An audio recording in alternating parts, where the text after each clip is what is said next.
Hello and welcome to the Black Cat Bushcraft channel. Today I wanted to have a brief discussion and share a couple of tips on what is probably one of the most utilized forms of fire making on the planet, and that is the Bic lighter. Alright, so the first tip is when you go to purchase your lighter, pick out something that's a bright color that'll contrast with the natural environment. This is something that's been stated over and over again, but it's worth repeating once more.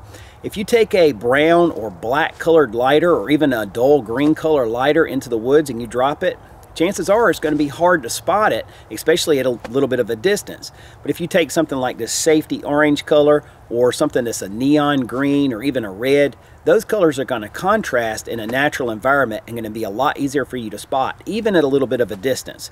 So pick out something that's bright and that will catch your eye should you drop it. So can you spot my lighter?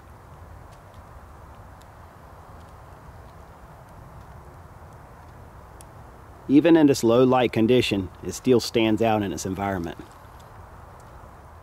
Alright, so the next thing I wanted to show you was this 1-inch Gorilla Tape that I've wrapped around the base of my lighter.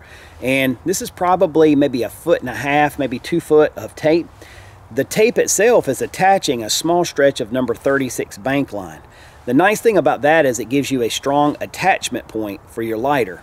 And on a daily basis, I'll wear jeans a lot of times, and your jeans have that little slip watch pocket right in the front where the hip pocket is. That pocket normally doesn't get used for anything, but it makes a perfect place to carry a Bic lighter. The only problem is once the lighter falls down in that pocket, it sometimes can be a little aggravating to get your fingers down there and fish it out. But with this loop attached, you just reach down there, grab the loop, and you can recover your lighter very easily. The other thing is you can attach this to a cord and carry it around your neck so that when you're in your camp, you don't lose your lighter. You know exactly where it's at, even in the dark. You can also attach it to a carabiner, attach it to zipper pulls and things like that on your pack. So it just makes a great attachment point to secure this lighter, and it makes it a lot less likely that it'll get lost. The other benefit to having that tape on your lighter is it serves as an emergency tinder source. If you needed that, you could just peel a little bit of that tape off, kind of wad it up. You've got open fire with your lighter, so you can ignite that. And it's impressive how long that tape will actually burn for. So that extended burn time will give you the opportunity to ignite other materials to get your fire started. So it's great to have that tinder already attached to your fire source. Alright, so let's test out this Gorilla Tape and see how well it burns. So I'm just going to peel some of it off. And I added a little bit on here just for the demonstration so that way I didn't deplete my resource. But with this Gorilla Tape, I mean, you can just tear it up in a couple of strips like this and just kind of wad that stuff up here. Gives it a little extra surface area. And as long as you've got open flame, it's very easy to ignite. And this stuff is amazing how long it will actually burn. You just got to be careful not to get it stuck to your fingers and get yourself burnt, as it melts down. The adhesive, I believe, is flammable in that, and of course the material being like a plastic or rubber material, it burns. You can see that black smoke. Kind of reminds me of when rubber burns. But anyhow, this stuff makes an excellent tinder to get stuff started. Marginal materials, natural materials, whatever. If it's damp, wet, this stuff, it'll get it going. Take a look at my phone. It is exactly 4:13 right now. Let's see how long it lasts. Alright, so it's 4:19 on my phone. Literally, I don't know if my phone screen will show up, but it's 4:19 and it is still just a little bit burning. A little bit there still, you can see. Alright, so my little piece of duct tape just went out and it is literally 4:19 on my phone. So we started at 4:13. And so 6 solid minutes of burn time with that 4-inch piece of duct tape. That's pretty impressive and gives you an idea of how effective that stuff is as a tinder. Alright, this next tip in my mind is about the most important thing that I'm showing you. For years I've carried a Bic lighter, and my biggest fear has always been that what if when this lighter is in my pocket, this switch will get pressed and all the fluid will come out. Or if I'm carrying it in my pack and something bumps up against it and applies pressure, In my mind, I'll have a lighter that's brand new or 3/4 full, and then when it really counts and I need it, I go to use it and all I get is sparks and no flame. So that's kind of like my worst fear. I'm going to give credit to Dave Canterbury because I got this idea from him. And actually, a week or two back, he was showing something. I think it was on Facebook. It may have been YouTube. He was doing an experiment with a lighter, and he didn't want there to be flame. So he used a Canadian jam knot with a short stretch of bank line to immobilize the fuel switch. And basically, all you do is you take that loop and hook it over the button, or excuse me, under the button, and cinch it down. Once a Canadian jam knot cinches, the only way to release it is to pull the opposite tag in. So when you put it up there, you know it's going to be very secure. And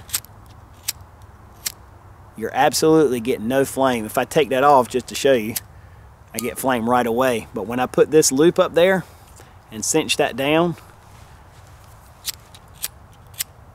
I'm getting no fluid loss there. So even if this was in my pocket or in my kit and something pressed up against it, I have no worries that I'm going to lose my fluid unintentionally.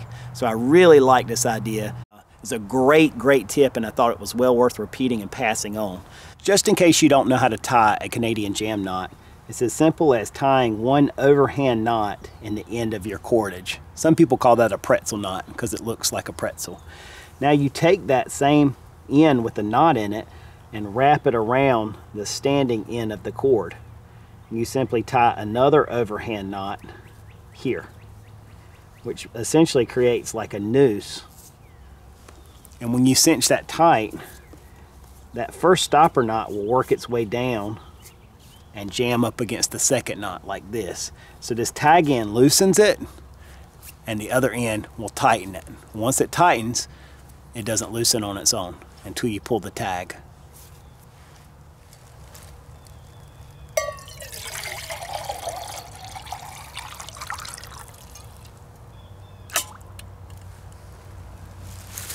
One of the biggest criticisms of a Bic lighter is it doesn't work if it gets wet. And I agree 100%. If you submerge a lighter, when you go to pull it out and try to get flame, it's not going to work. However, that's a problem, a complication that's easily overcome with the right technique. So I wanted to demonstrate that for you. You can see that I've got my lighter submerged in this cup full of water here. You can see there is real water in there, and it's the same lighter that I've been showing you. It's been in there for several minutes now, and I'm leave it in there a little longer just to make sure it's fully submerged. And you know, you think about it, how's your lighter going to get wet? Maybe it's in your pocket, you get wet, and so it gets wet in your pocket. Or maybe you drop it in water and you quickly recover it, so it's just going to get a little damp. So this should simulate the worst case scenario. A friend of mine, Jamie Boggs, over at Burning River Bushcraft, he did a video on this recently, and he showed a method for doing that. And it's also taught at the Pathfinder School how to recover a wet lighter. So I thought I'd demonstrate for you how I do that too, just to show how easy it really is to get a wet lighter working once again. All right, so as you can see, my lighter's still submerged here. I'm just gonna pull it out, and it's been in there at least 5 minutes. The first step is I'm just gonna start to shake the lighter. Try to just kind of shock any moisture that's inside of it in there. Just tap against my hand. And part of that shaking is too, every time I shake it, I'm getting a breeze blowing across that, the little flint striker wheel. Plus the impact again is shaking the water out. Nice thing about this little bank line loop is it gives me a place to hold from to do this.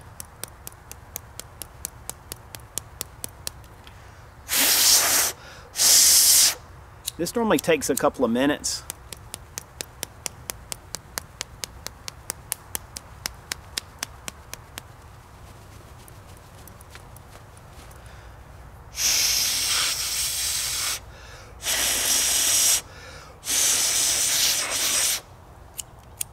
Getting sparks now just a little bit.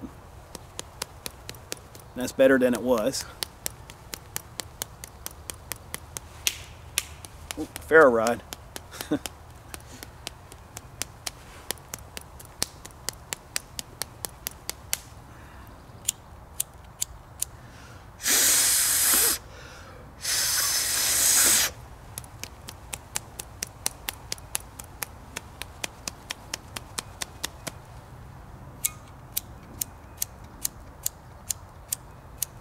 more sparks.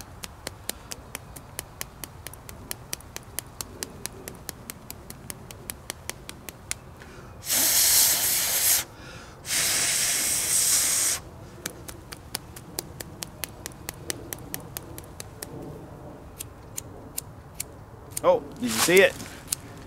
Had flame there. It lit.